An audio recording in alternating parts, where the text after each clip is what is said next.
So as far as diversification goes, I stated earlier I would come back around to it. So one of the easiest way to diversify out your portfolio is a mutual fund.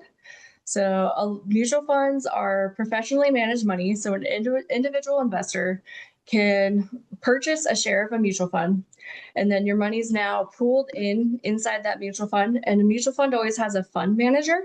So the whole purpose of that fund manager is to ensure that that fund performs properly. It's literally their whole job. Like they do nothing else. They're there to make you money. And it doesn't matter if you have 25 bucks in it. It doesn't matter if you have $1,000 in it. Your money's still in it. Your money still has as much value as someone who has more money, who has more shares. And so within a mutual fund, you typically can have up to 200 different stocks inside that mutual fund. So that means whenever you purchase one share of a mutual fund, you've purchased a small portion of every one of those stocks, which means that the only way you can lose all of your money inside a mutual fund is if every single one of the companies inside that mutual fund crashes on the same day. And if that happens, I think we have bigger problems in retirement at that point. So maybe hopefully that'll never happen, but you never know. The world's crazy. But yeah, so mutual funds are a really great way to make sure that you're diversified out. You can also find different types of mutual funds that are like in the tech field, in the medical field, and then you can also diversify out your portfolio the larger it gets. So like if you have $40,000, you're probably going to have 3 or 4 different mutual funds inside your portfolio. So then you're in 400 to 500 different stocks.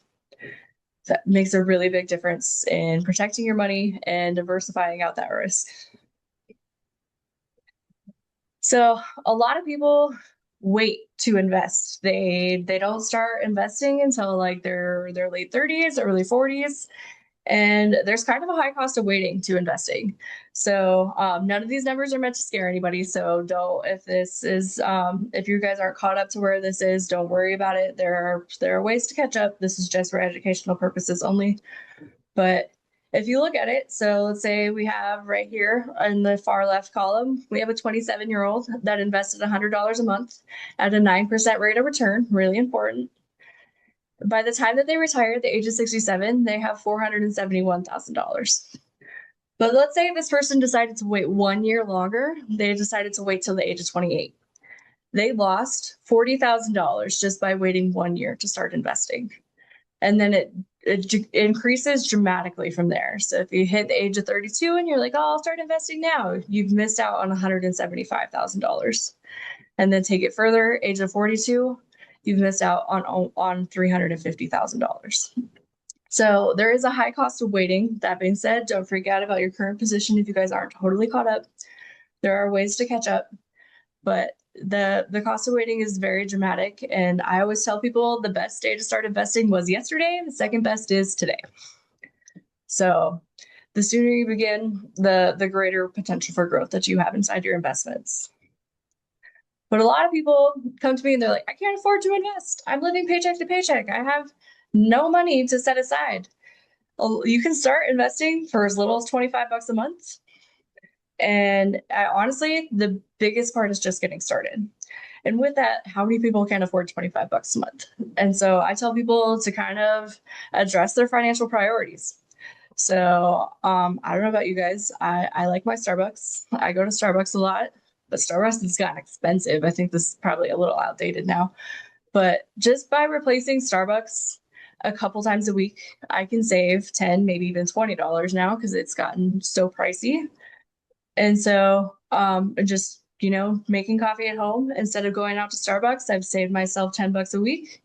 Same thing. I don't know if anybody here DoorDashes or orders food, goes out to eat a lot. Like try to think of like whatever it is that your priorities that you do that maybe you could be cut out a little bit.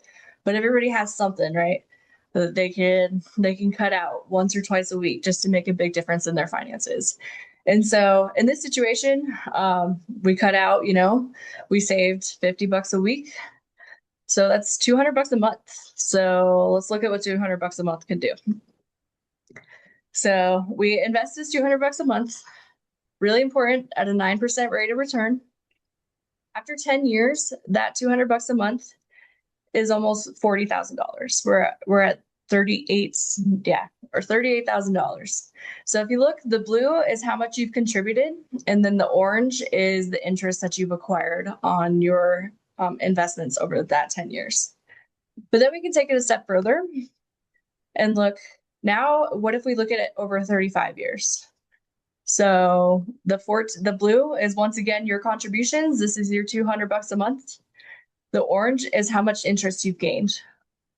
So you've built up almost $600,000 in assets just by cutting out Starbucks and cutting out DoorDash, makes a really big difference. So everybody always comes to me and they're like, I can't invest.